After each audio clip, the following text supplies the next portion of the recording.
Okay, so there was this Ruud heat, not heat pump, straight cool unit starting up.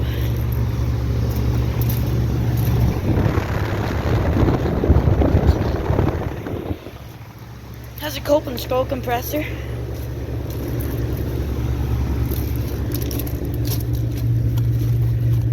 It is from 2005 and is a 3.5 ton, 12 seer.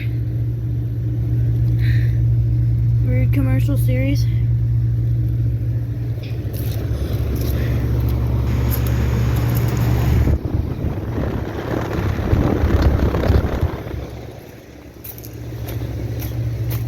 And here's this Mitsubishi, which is also running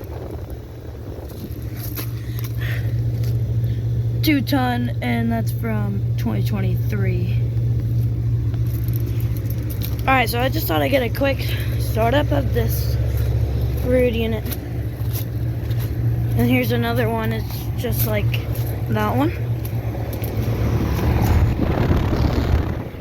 It's also running.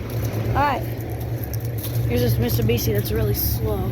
It's on a slower speed. Alright, that's gonna go to end today's video, so thank y'all for watching. Make sure to like, subscribe to my channel, and I'll see you on the next one. Over and out.